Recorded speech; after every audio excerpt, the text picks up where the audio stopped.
Good afternoon, everyone. Thank you so much for being here throughout the day. So we're going to close out with our fireside chat. And, okay, we can't have as much fun, Rob, as we did the other week. Okay, we have some very distinguished guests, and Rob Jenkins Ann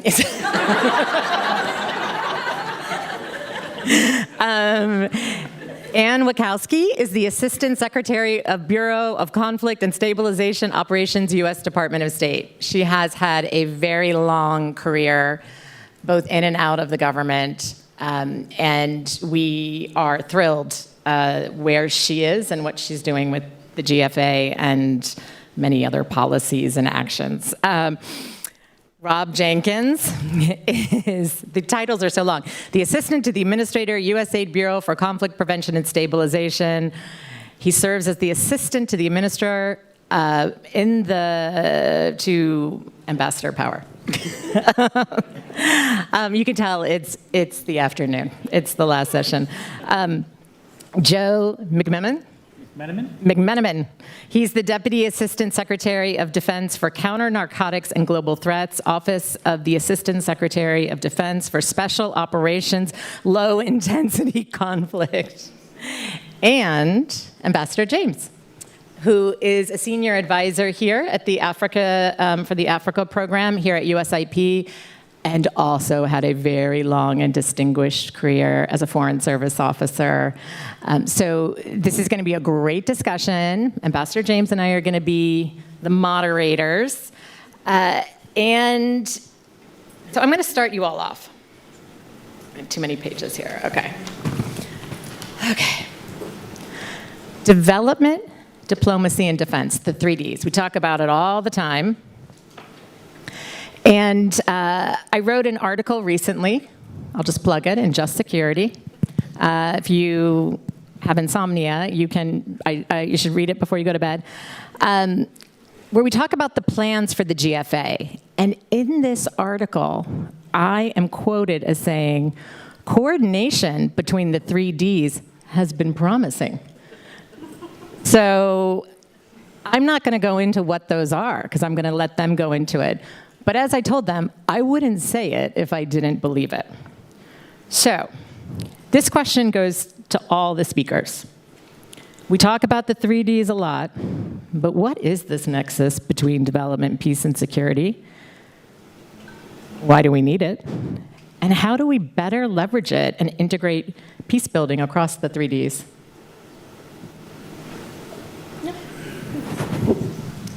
This is how well we're getting along. Rob has ceded the floor to me. Thank you. Well, first of all, before I answer the question, I just want to say thank you, Liz. Thank you for the opportunity to be here with all of you. So many of you have been so instrumental in bringing the Global Fragility Act into being and to continue to work with us to move it forward and to make implementation a reality. So thank you. We really, really appreciate your partnership. The 3D piece is absolutely vital to the way that we're moving forward in implementing the Global Fragility Act. We are at the front end of a decade-long effort, and we are moving ahead. Why is it important what is this nexus? Why is it important? It is important because if we're going to make progress in complex places with partners, in countries where we are trying to work toward prevention, we need to be able to work with all the tools that are available to us within the U.S. government. And in order to do that, we need to be working together. We need to be working together against a commonly agreed set of objectives with a common understanding of the baseline analysis, and then forge ahead to take our policies, our programming, and related resources and apply them in the best way possible. And we are doing that. We are doing that in unprecedented ways for this purpose.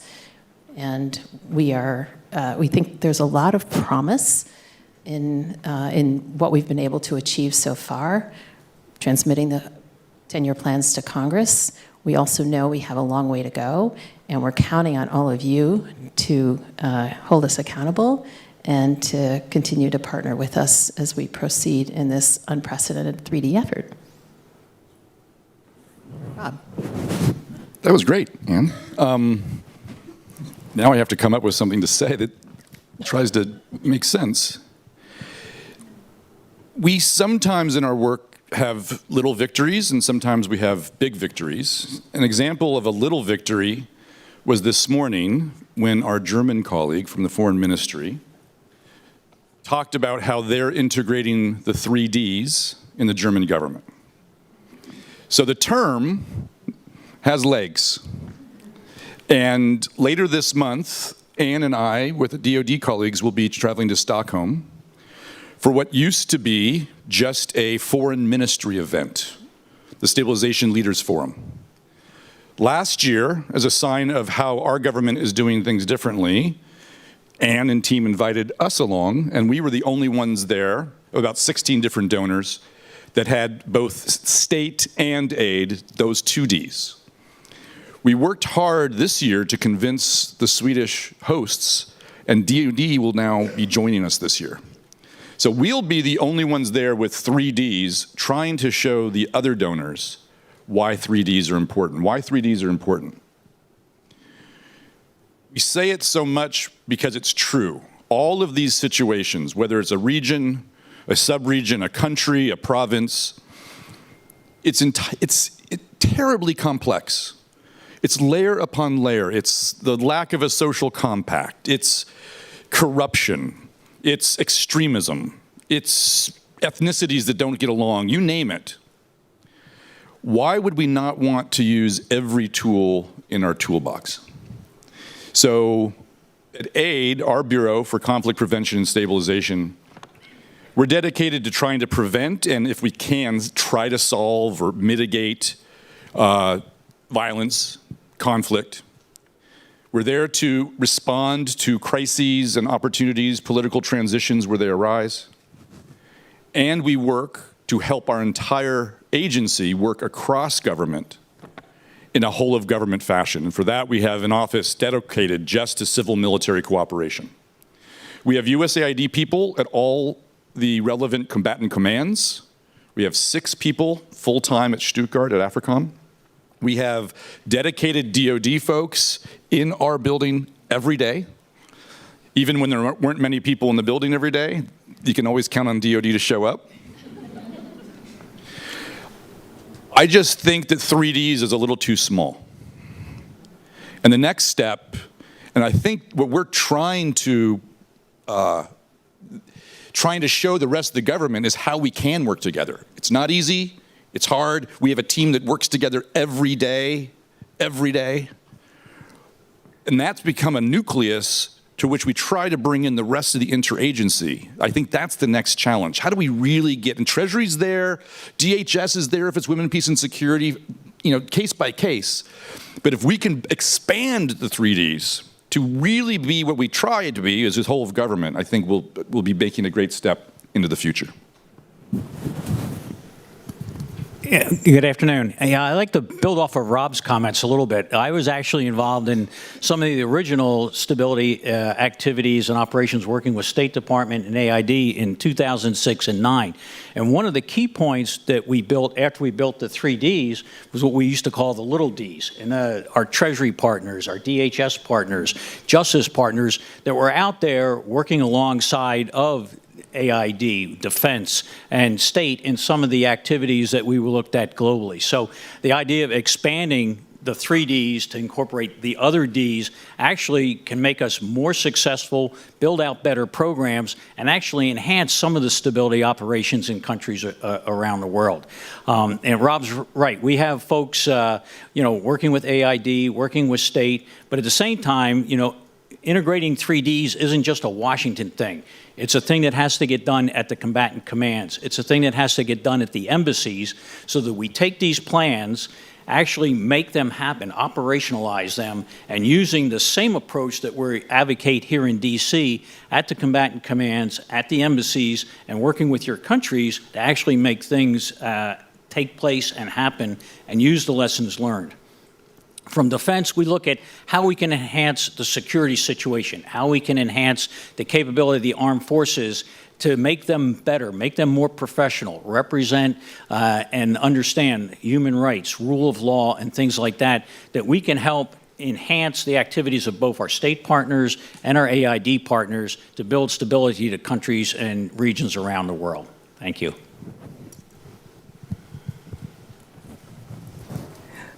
Let me start by saying good afternoon to my panelists here and to all of you.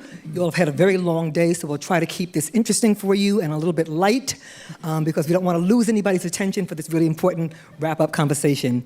I spent 32 years in the State Department. Ann talked about how long I was there. That was a very long time. And one of the things I learned for sure is that implementable policy starts with personnel and resources. So let's talk about resources a little bit, because all of what you all are describing have to come with a lot of resources. And I also like to quote, as a State Department person, the military, because it always helps out your case when you can show how the military supports what State Department is doing. In 2017, then Secretary of Defense James Mattis told Congress, if you can't fund the State Department fully, then I need to buy more ammunition, ultimately. And that statement's a recognition of the fact that there is a lead role, if not a truly primary role, for diplomacy and the State Department in any crisis situation. There's always going to be a military response, but diplomacy has a really key role. Yet you look at our budgets, DOD's budget dwarfs state's budget. It has for decades, probably into the future. And if you look at USAID's budget, we know that AID's budget is heavily earmarked. So the money is not available for new crises, new situations that arise. I look at my colleagues struggling every day across the African continent, and they wonder where they're going to get the resources. So the question I have for all of you is, what reforms, actions are the 3Ds thinking about to, one, streamline the process and secure funding that's flexible enough to ensure that we can focus on prevention as a priority, something that State Department and diplomacy is all about, prevention? I'll start. That is the most often used quote that no one seems to have listened to in Washington, D.C. Another quote, Admiral Thad Allen, who was retired as the head of the Coast Guard, and then they brought him out of retirement to fix the oil spill in the Gulf, said there's only one truly strategic document in the United States government. That's the president's budget. You can say all the nice things you want. You can come up with a national security strategy. You can come up with lovely documents, one-pagers. The rubber meets the road in the budget. That is where the government says this really is what we're prioritizing. And then Congress comes up with their own priorities, and that's the world, and that's how we're all going to have to deal with things. Realistically, at aid, I don't think we're going to see major increases anytime soon in anything. That's just the way the world is. There's no one that works in the US government that doesn't want more money and doesn't want more people. But as a colleague of mine likes to quote, we are the team we've been waiting for. Stop looking for more resources. This is what we have to work with right now. If you're going to get more resources, it's if you show success with what you have. So how do we work within the envelope that we have? Another quote stolen from Mattis and others in the military is, I like to say, in our bureau, we want to move at the speed of relevance. To move at the speed of relevance, that's to be agile. That's to be flexible. That requires contingency funds. Of all the things that Congress does not like to give an organization, it's contingency funds, also known as walking around money.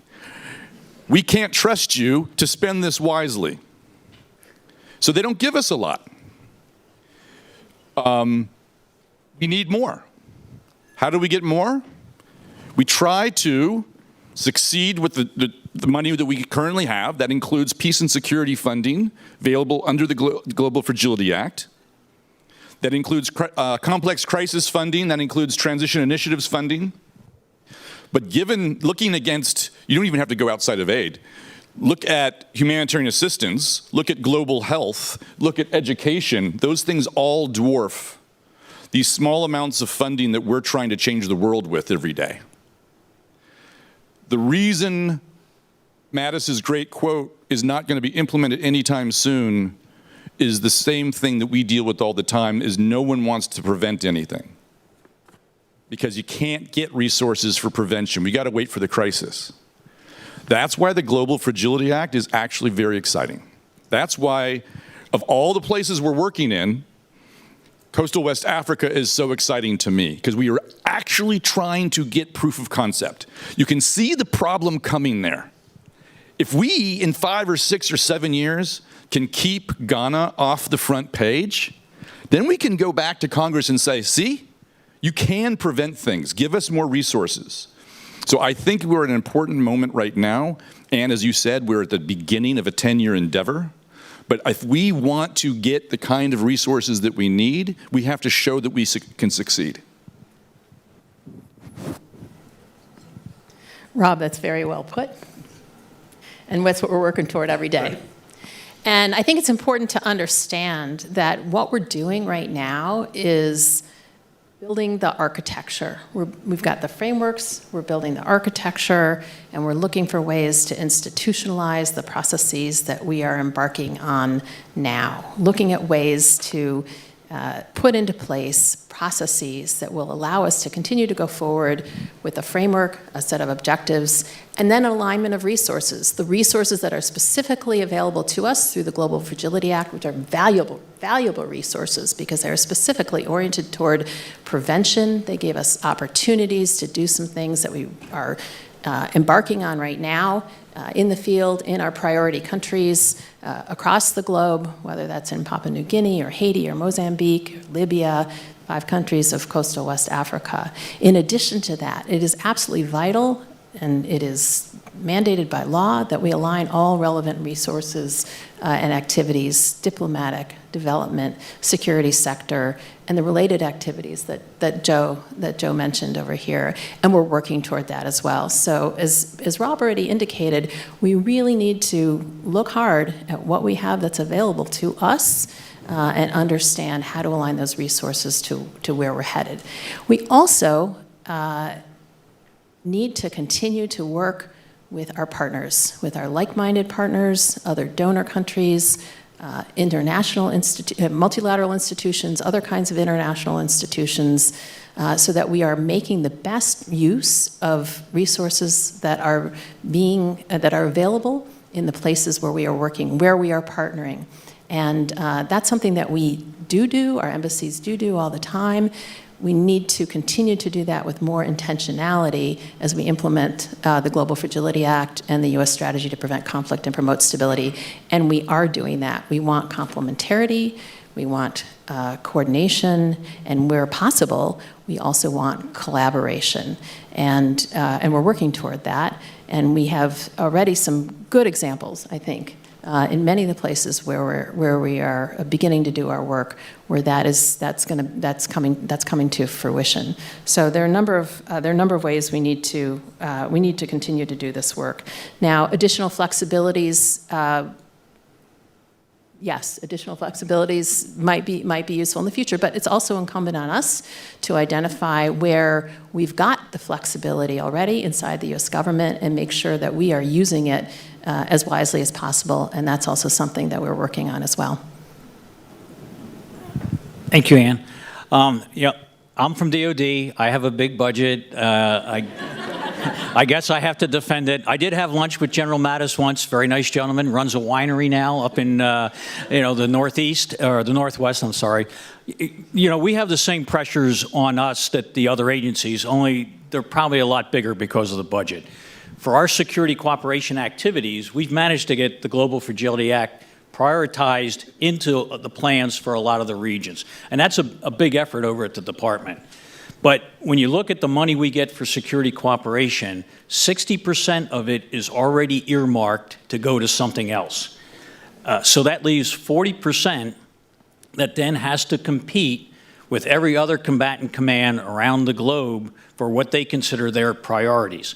And those combatant commands always want more money. Everybody wants additional funding. You can look at Indo-PACOM, you can look at AFRICOM, you can look at EUCOM. They all want extra money. One of the great efforts that came last year was an effort called 8068, which actually Congress provided an additional $100 million for AFRICOM and EUCOM. It was $200 million, but they split it in 50-50. So there's a lot of activities that are going to be taking place in Southcom and in US AFRICOM to support countries in those regions. So that's actually a very good effort. On a side note, I also run the counter-narcotics programs. So we're looking for what countries that we can use counter-narcotics funds to also help the Global Fragility Act. Case example, we're looking at building a boat ramp in Mozambique to increase the capabilities of their maritime. We're looking at building a fence in Ghana to support one of their inspection sites. And we're also looking at something in Senegal to help them out. Now, we're sort of stuck by how much money we can spend, and again, the competition for resources in that program is very heavily influenced into South America. So as we work through these things, and we also look at other opportunities, how can our regional centers, the George C. Marshall Center in Europe, the centers in Hawaii, the centers here in DC, how can they help support and increase the capabilities of Global Fragility Act countries? How can we increase the professionalism, not just of the military, but the civil side of society to help improve those countries? So it's a big effort. The department, I hate to say, has a lot of priorities. Sometimes we have to fight extra hard, especially in this arena, to keep those priorities front and center in front of people, to get some money and to make things happen. Thanks. Okay, so the State Department is tasked by Congress as being the lead federal agency and coordinator of the GFA. I quoted myself earlier. I'm no General Mattis, but it's been promising. I know, I lost my train of thought. Okay. This has been promising. Yeah, it has been. So how is the State Department executing this role? What more can be done? Great question. Love when you quote yourself, Liz. Very helpful. Yeah. So state has the lead role for executing the strategy. It's a great honor to have that role, and every day we are working to lead with our interagency partners by our side. We don't do this without our partners. And whether we're leading or working together, I don't know. I don't know how I best describe that. But I would say that we're moving ahead. And we're moving ahead in a lot of different ways. The Washington piece we talk about, all right? We talk about that. It's the policy formulation, question of resources, and so forth and so on.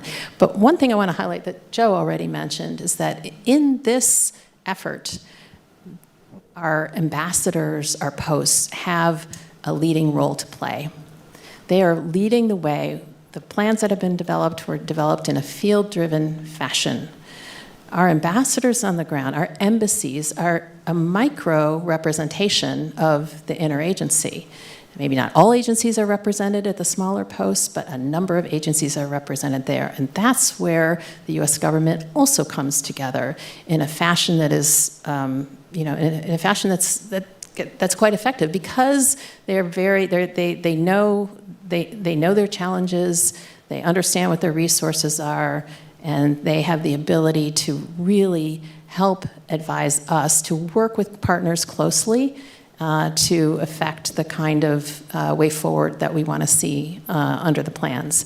And so I think it's really important to understand that how the diplomatic piece is being carried out in the field in a leadership role in terms of leading the U.S. government, and also in a fashion engaging with a wide variety of players. So this is not just about talking to national governments. It's about engaging at the regional level. It's about engaging at the local level. It's about engaging with civil society, with faith-based organizations, with the private sector, with multilateral organizations. We have engaged with hundreds and hundreds of stakeholders in the course of this past year as we've been developing our approach underneath the strategy. And that level of consultation is going to continue going forward. And that is something that I think I want everyone to understand, because it is a critical piece of the way that we are doing business under the Global Fragility Act that is absolutely crucial to its success going forward.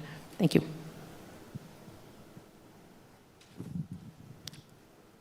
Okay, so a follow-up question.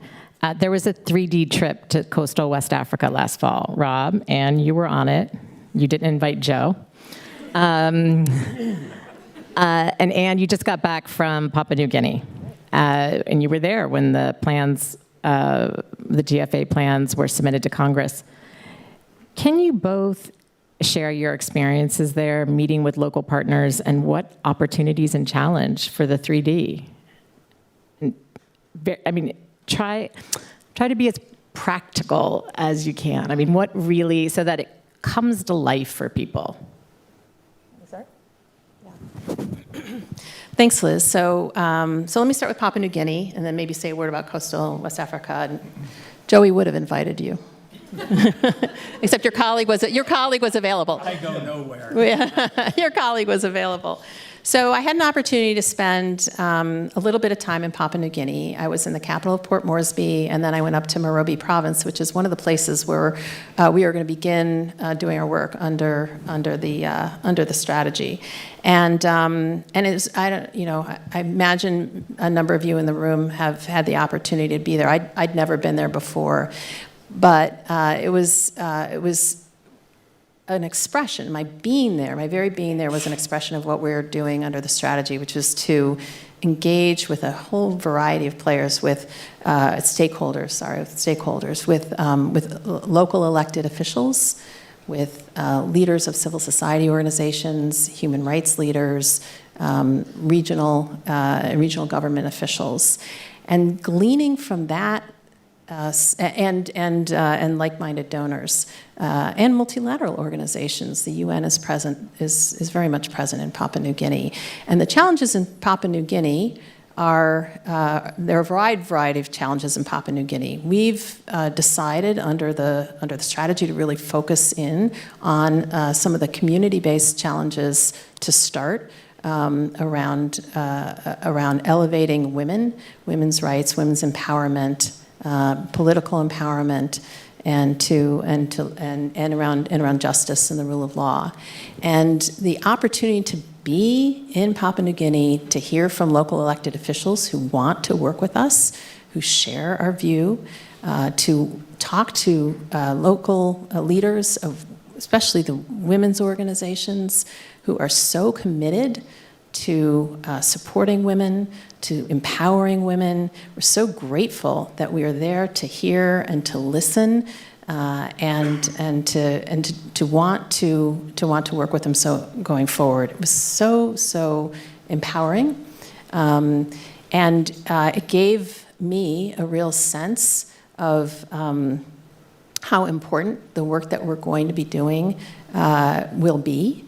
It also is an opportunity to get a sense of the scale of the challenges, and that's why the work that we're doing in Papua New Guinea is going to be focused initially at a local level in 2 provinces.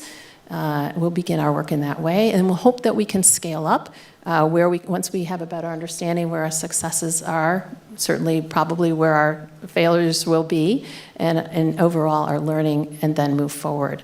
It was a wonderful opportunity to get some a ground-based understanding of where things stand in Papua New Guinea. On coastal West Africa, I would say the same thing. We went as 3Ds. Didn't have the opportunity to go as 3Ds to Papua New Guinea, but we went as 3Ds to coastal West Africa, to 3 countries, to Togo, to Benin, and to Cote d'Ivoire.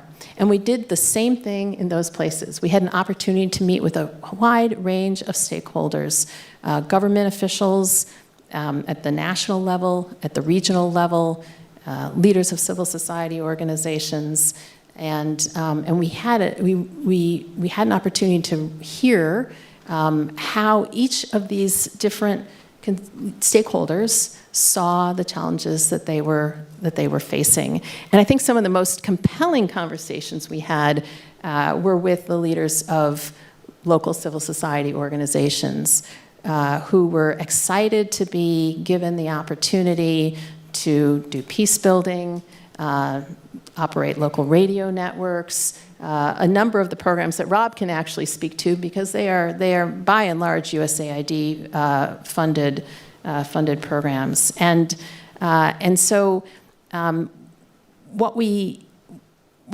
got from that trip was not only an understanding of what it looks like from a local perspective, but then what each of us can do through diplomacy, through additional funding, and possibly through security sector assistance to support our colleagues, our partners in those places. And we were, what we brought from that also was an understanding that the approach that we're taking under the strategy, this broad-based approach, this approach that includes governance, inclusive economic development, responsive governance, building social cohesion, accountable security, is one that we think we can pursue in partnership with the governments in the region. Okay, over to you, Rob. Thanks, Ann. Everything she said about the Coastal West Africa trip, I'll just say it was a lot of fun. And when you travel with an assistant secretary of state, you roll up with the assistant secretary, you get more doors open and more red carpets. When the president of Togo has us meet him at his home at 7 a.m., it shows that he wanted to fit us into his schedule. We got up.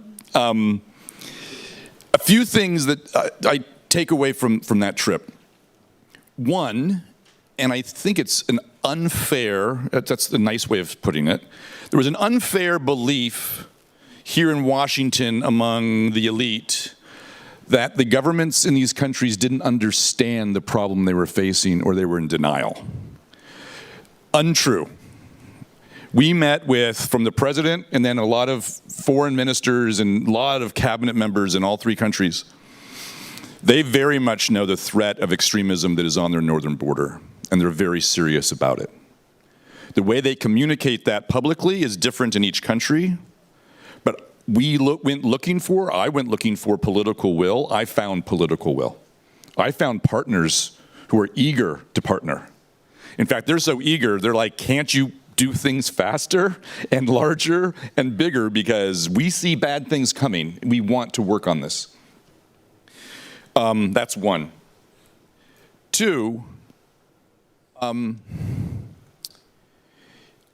is a real thirst when we talk about doing things differently. It's not deaf ears. They're like, what do you mean? When we say we want to listen more, they're like, that sounds good. There is a need for us to do things different. Later, I was able to make another trip with Clement Semter, my German colleague, and we went to Benin, Togo, and Ghana to roll out a new program I mentioned earlier this morning, which is the Coastal State Stabilization Mechanism. Jointly designed, it will be jointly implemented and managed by, at least initially, the United States and Germany. Very rare for the German government to put someone in country full-time to manage an assistance program. But we will have a USAID person and a German government personnel together in Accra managing the program every day, implemented through IOM. It's a regional program. In the same way that we traveled as the 3Ds to visibly show and model the way our government is going to be working together differently, we wanted Germany and the United States to visibly show these three countries how we're going to be working together. And it was fun. We didn't meet with any presidents, but we met with, in each country, it was a fun road trip, by the way, get to drive from Benin to Togo to Ghana. Access at the highest levels of government, where we presented not the program that we were going to do, we proposed to them the program we want to do with them. And we said, we don't have a lot of details yet. We're looking at $20 million over the next 2.5 years. Hopefully that will be bigger, we'll see. We don't know exactly what we're going to do. We don't know exactly where we're going to do it because we want to work with your government on identifying those locations and those activities. That's not usually how we work. And the equivalent of the Deputy National Security Advisor in Ghana first said, well, better late than never. We were like, okay. And then he said, we have a lot of different countries that come in here, take our time, they tell us how they're going to help us, they say they want to work with us, they don't have specifics, they don't say how much money, they don't say when it's going to start, and they definitely don't ask us for approval. They just inform us that they've decided to do something for us. And he said, this is an entirely refreshing, eye-opening, and very welcome approach that you guys are taking. Now, the challenge on us is to continue to do that. What happens if they pick locations that we don't agree with? Well, that's partnership, isn't it? Partnership is, if it's going to be real, it's got to be respectful. I'll return to where I started. We found the political will in these places, partners that want to partner with us. And that's the most important step. We'll see. First, I'm a little disappointed I wasn't invited to this road trip either, but maybe next time around. Sounds like it was a great road trip. That's some great food. Thank you. I want to just go back a little bit further before we even got to GFA. I was working in Southern Africa when our embassy in Tanzania and Kenya were bombed. Then I was working in the State Department on the morning when those planes hit our towers in 2001 rather. And so I've been watching this issue of how we respond to these crises for a long time. And I think we're at a different place now. We respond very differently now. So the question I'd like to ask all three of you is a little bit about lessons learned in our counterterrorism strategy, particularly in the Sahel and West Africa. We now focus on things like root causes a lot more deeply. We look at poverty and inequality and resource conflicts. What have your agencies been doing with this newfound lesson learned, and what have you found to be the biggest lessons to really deal with the conflicts that we see in West Africa, Mozambique, key countries for the GFA? How is the GFA really getting at some of these root causes, which I think is a change in approach from where we were, say, 20 years ago? Well, from a department that has been very involved in the counterterrorism fight since 9/11, one of the biggest things we learned was the ability to share information across agencies and develop programs and policies to look at the threats that terrorism costs, whether it's Afghanistan, Iraq, the Sahel, West Africa, and even in Somalia, and bleeding over into Kenya, Mozambique, and other places. So just like we learned how to share information and build partnerships, not only with our own agencies that were very stovepipe, but also building partnerships with other countries and their agencies to actually address a very pressing problem. When you look at terrorism activities in West Africa and even over in East Africa, what are the drivers that cause that movement to sustain? Is it religion? Is it economic disadvantages? Is it an idea that one organization, tribe, otherwise will have the power and exclude others? So what is the drivers of those issues in those countries that are driving that terrorism, that violent activity, those violent extremist organizations to actually work in those countries? The idea is working with those countries, not just, as Rob just said, telling them what their problem is, but working with those countries, identifying the drivers and where we can help and where a little bit of effort can help, whether that's a defense sector working on the security forces, whether that's working with State Department to improve the capability of their military police, whether it's working with AID or other efforts to improve the economic situation. We have to attack those drivers and actually build some sustainment and capability of the government, help them address the problems in those regions. Part of that, building that out, we have to understand the capabilities of the countries. A lot of people will come in and say, I need 16 helicopters, I need tanks, I need other kinds of efforts to take care of the violent extremist organizations.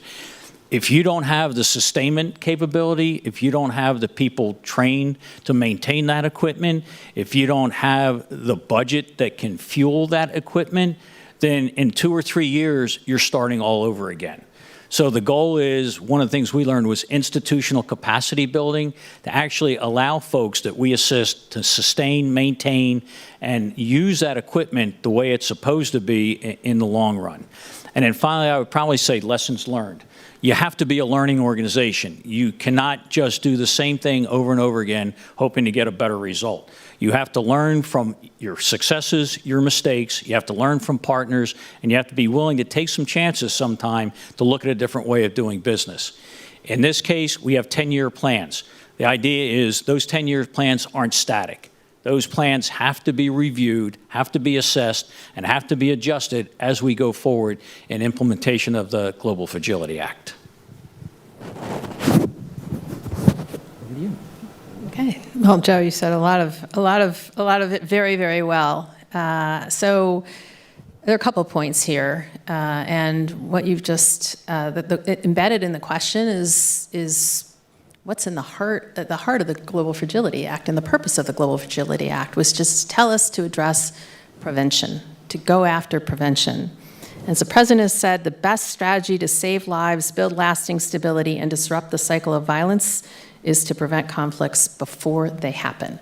So this is about prevention. And I think if we've learned one thing, and it is embedded in the Global Fragility Act, it is just that prevention gives us opportunities, if we don't wait too long, if we get going, to interrupt cycles of instability, to prevent conflict, to reduce the likelihood of violence. Now, I was involved in a study here at USIP that was housed here at USIP, Preventing Extremism study a number of years ago, which is one of the PreCise studies to the Global Fragility Act. And it advised exactly that, the importance of getting at the root drivers, the root causes of instability. To do that, you have to be able to look ahead, to have a common understanding of what the causes, the potential causes might be of instability, and to do that in wherever possible in partnership. So our plans, for example, wherever possible, are aligned to the plans of national governments, the existing plans that are already in place. Beyond that, we need to come together to develop the programming and the policies that will allow us to get out ahead, to do the necessary work in the long run. And we have to do it in a way that is comprehensive. We have to understand how do we, where can we support, where can we build capacity to address concerns about marginalized populations, about youth unemployment, about social cohesion, about the lack of presence of the state, about policing, to build out comprehensive community policing, and where are those places that we can bring together in one location the kinds of programming that will be complementary to one another.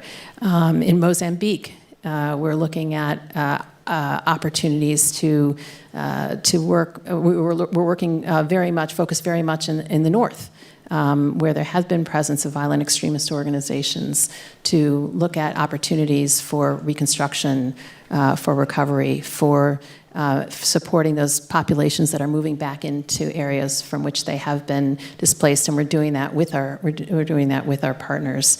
And we need to continue to focus very carefully on how we can, as I say, get ahead, look comprehensively at what needs to be addressed, and to do so with a prevention lens. And the law gives us an opportunity to do that. I want to say one other thing about this. This is a long-term endeavor, and I know that we have been asked, as we have been discussing our work, where am I going to see the change? When am I going to see the change? And I think one of the things that we need to be mindful of is the importance of some strategic patience.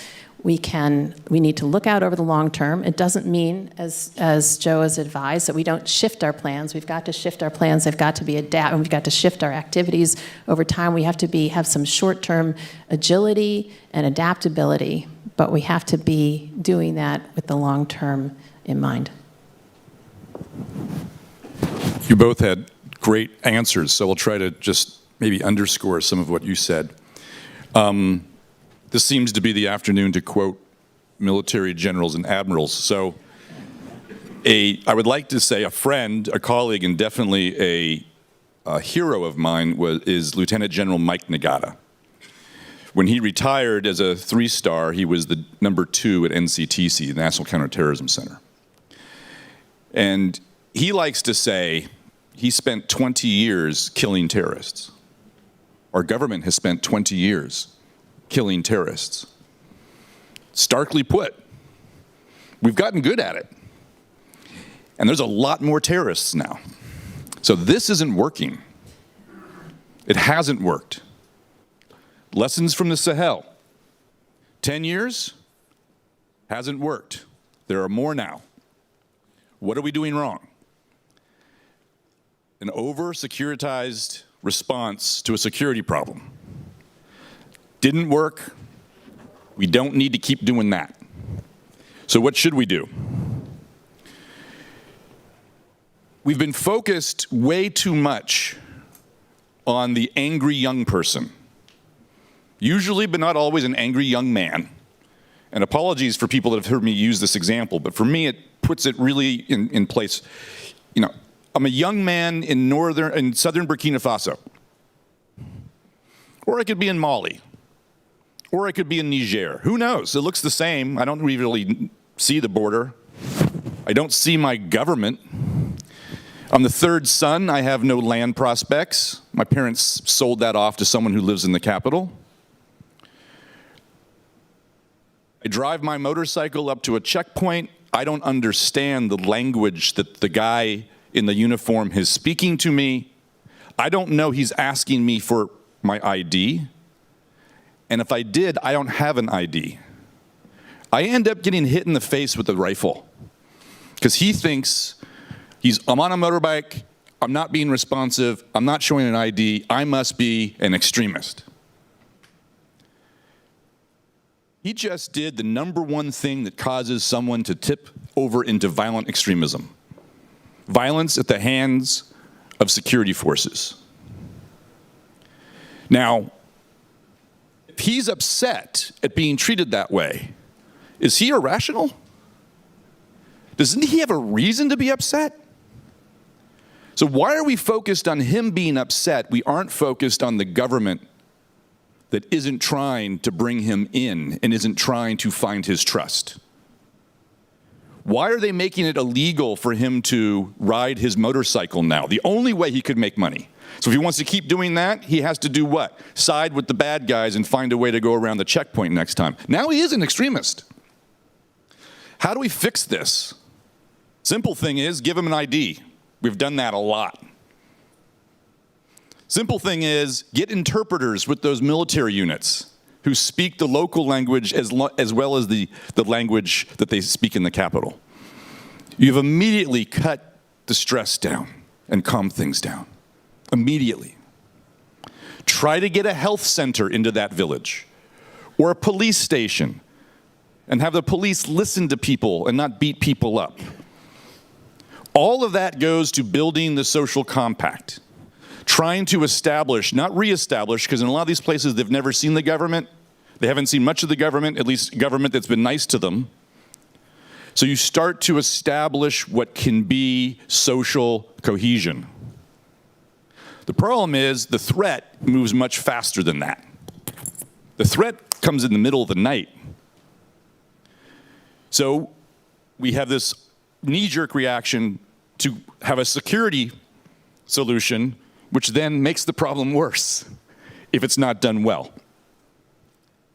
We need DOD to train those units to be more professional. We need State Department to work the diplomacy in the capital to give us runway to do the programming we need to do.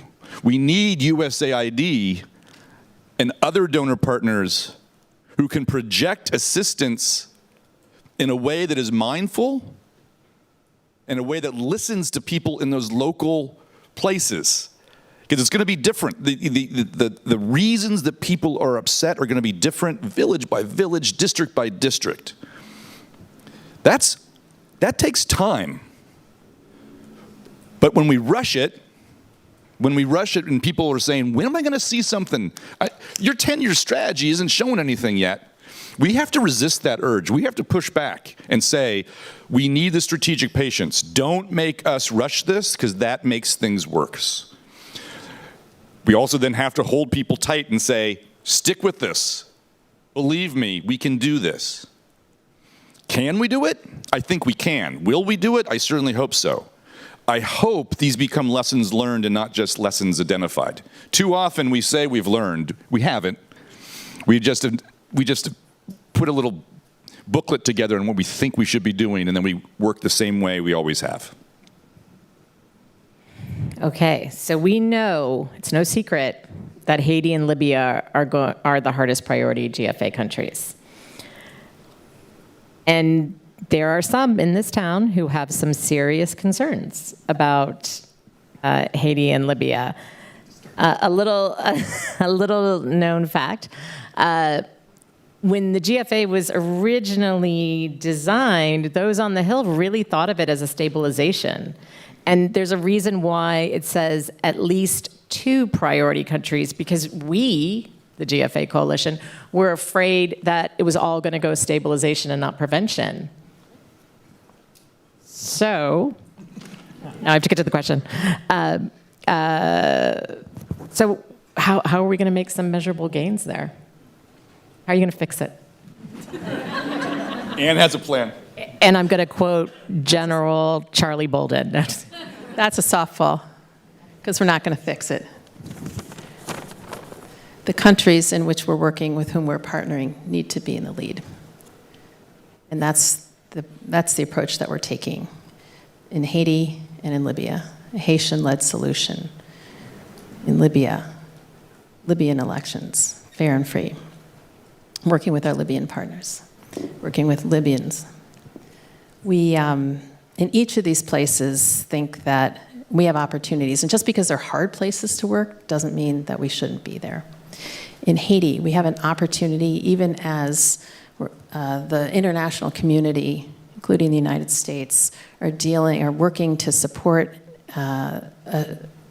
enhanced security in Haiti, are dealing with some of the very difficult issues around corruption. We have an opportunity to look to the longer term, to lay the ground, to work with the Haitian population, to work with local officials, as well as with at the national government level, and that's what we're doing. We've consulted with something like 300 Haitian stakeholders or more over the course of the last year in the development of plans and now recently. And we're going to continue to do that with the Haitian diaspora, with a wide variety of organizations. And that gives us a perspective in terms of the kinds of effort that we want to be making there. And what I would say to that is there's lots that we can do that can help lay the foundation for long-term stability in Haiti, that working toward a Haitian-led solution. So, for example, in places where we're working in communities where the Haitian National Police are looking to strengthen security, we can do some important work in those communities around economic empowerment, around providing services to those who need them, around capacity building for local community leaders. And so there are ways that we can work together based on lessons learned that give us some opportunities that are not just focused on the immediate.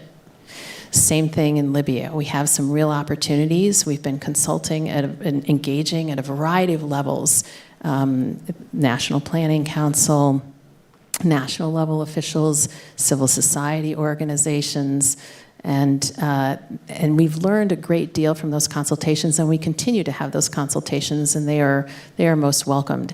In Libya, what we were going to be doing initially is to focus on the South, a historically marginalized region. It gives us some opportunities in terms of economic development, in terms of capacity building, in terms of strengthening efforts in that part of the country, in terms of giving opportunity. Working with our Libyan partners to provide opportunity. And so I think we need to understand that there are some specific ways that these plans, that our efforts can make a difference, working with our partners and looking to the long term. And I know there's a lot of skepticism around this in some quarters, but equally, there's a lot of support for the work that we're doing, or the work that we're going to be doing going forward in these places, and we expect to stay the course.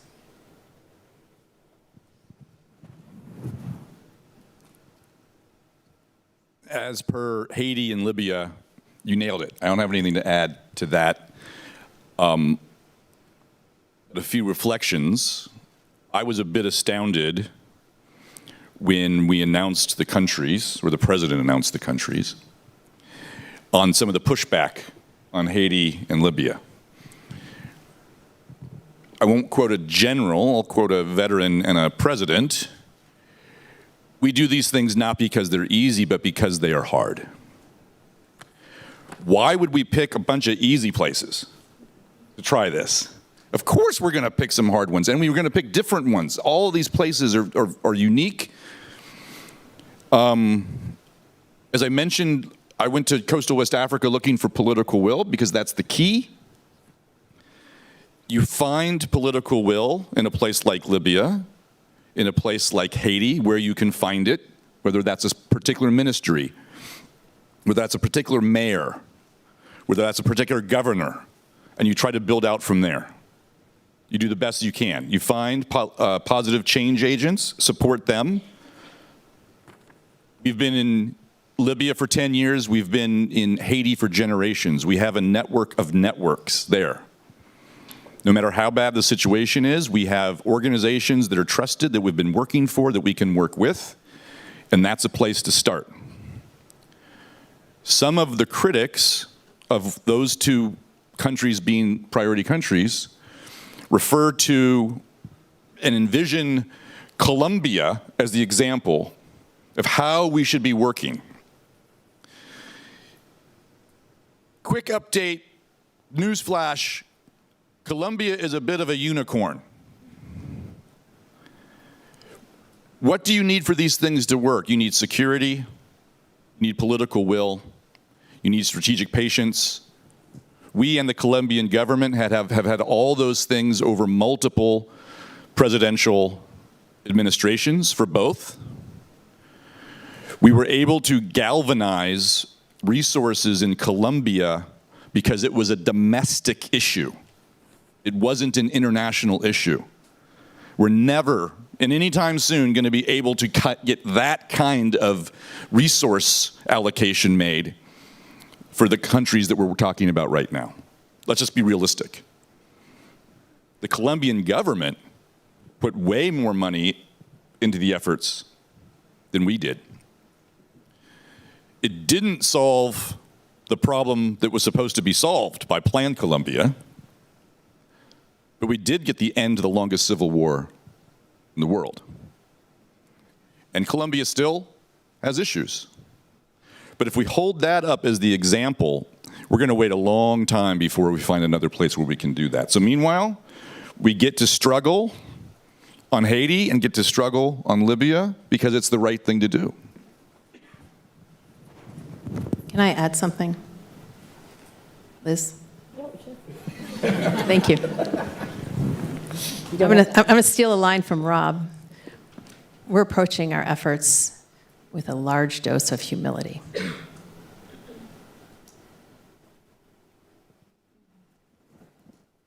We understand the challenges. We also understand the importance of what we're doing.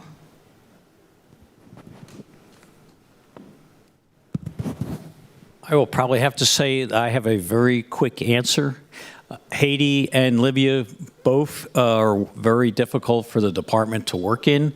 Right now, we are pretty much following the lead of our partners at State Department and USAID, and also looking at what actions may take place with the UN and how we may have to support either a peacekeeping mission or a multinational organization going in to help provide some security and stability to allow the government to address some of its problems. Haiti is a long-term issue, has been a long-term issue. Libya, same in that part of the world. But for right now, we're kind of stuck following our partners based on some of the background from Congress and other activities that we're not being involved with at the moment. So not a real great answer from the department, but we're glad to have good partners that we can work with to move forward. So, Joe, I think we've been pretty nice to you, quoting all these generals, accepting your huge budget. So this question is just for you.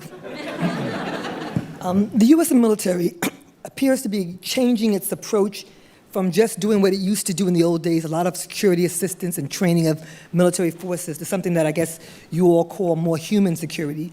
Can you tell us what that really entails? How does it show up programmatically?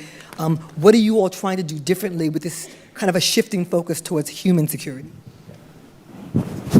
Yes, on the focus, I would not say as much as it is shifting as enhancing. We've had teams training with partner nations for many years.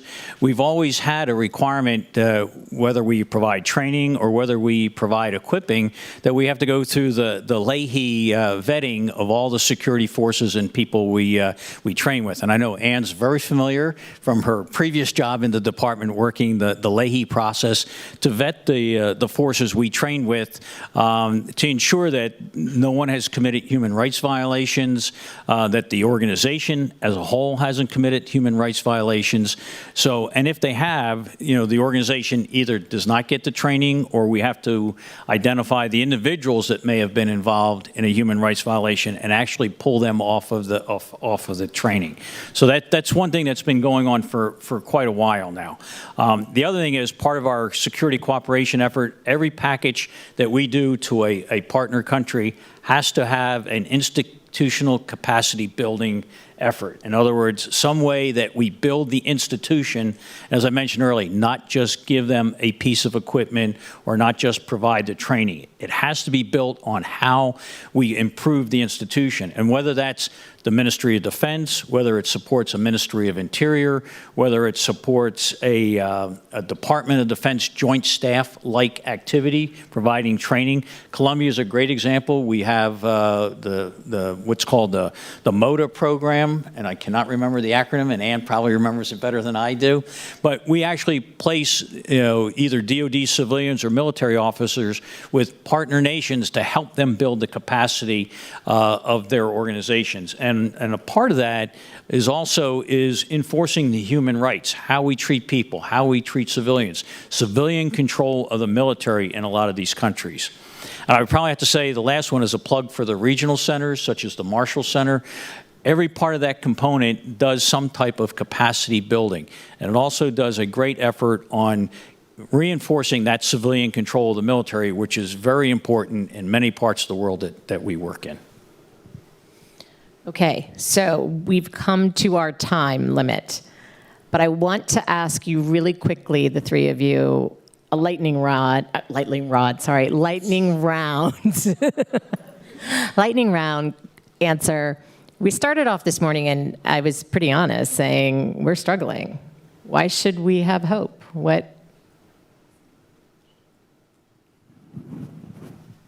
What's the alternative?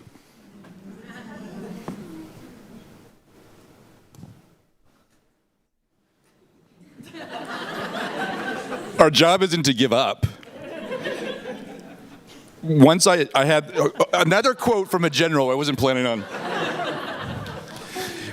I had the great opportunity to brief then General Lloyd Austin on the humanitarian situation in Syria in front at the Regional Ambassadors Conference that brings together all the CENTCOM chiefs of ambassadors every year. I briefed him on that. Syria was not looking good.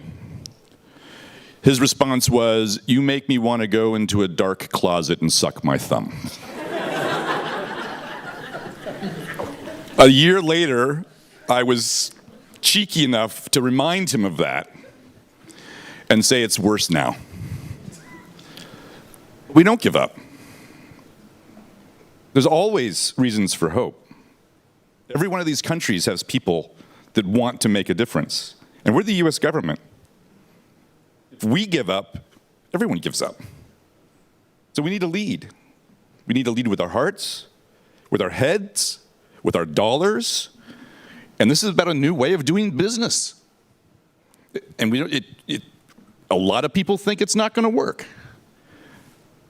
We wouldn't be in this business if we weren't optimists. That's my answer. I'm sticking to it. It's a good answer. And Joe? You want to close? All right. I don't have any general quotes, but I do have an admiral quote. It's damn the torpedoes, full speed ahead. So, Rob's right. You can't give up. There is a beacon of light everywhere you go. You just have to find it. And sometimes you have to find it, and you have to take that dimmer switch and turn it up a little bit brighter. And whether that is from education, whether that's from training, whether that's to improve, a police force or a military institution, to counter corruption, whether it's to help bring in international development to improve the life of somebody. You have to find those bright spots, and you have to turn them on, and you have to make them better. And then the cascading effects should lead to success. But as Admiral says, damn those torpedoes, full speed ahead. I got to bring my quotes with me the next time I come. You too. You too. What they said. Look, we have learned a lot of hard lessons over the last 2 decades plus. Those lessons are embedded in the law that we're talking about here. They're embedded in our experience. We have an opportunity to take those lessons, to apply them, to work with our partners, to make lives better, to make communities more peaceful, to make countries more prosperous, to work with countries to make them more prosperous and give people opportunities to succeed, opportunities to have successful lives, communities to be welcoming and inclusive. We have lots and lots of opportunity here through the Global Fragility Act and the U.S. strategy to prevent conflict and promote stability. And I think it's incumbent upon us to continue to work toward success. We've got off to a great start in the 3D context with all of you, and we're optimists. Thank you. So I want to thank you all. And if you've been tweeting these quotes and doing hashtag PeaceCon, the people over at the Pentagon are like, what is going on over at that Peacebuilding conference? So I want to thank you all. It's been a great conversation, and thank you for providing some hope. There's a lot of work to get done, and I want to thank the 3Ds especially and especially these people right here who have been pushing the Global Fragility Act and doing the really hard bureaucratic work. I say, if it was easy, somebody would have done it. We would have done it before. This is really, really hard. And you have a bureaucracy that's fighting back. So we're grateful that this team is here. This is the end of day one. I was about to say day 3. It's over. No, it's the end of day 1. We have 2 more days. They are at Trinity University. Do not come here tomorrow. We won't be here. Thank you so much, and have a wonderful evening, and we'll see you all bright and early tomorrow.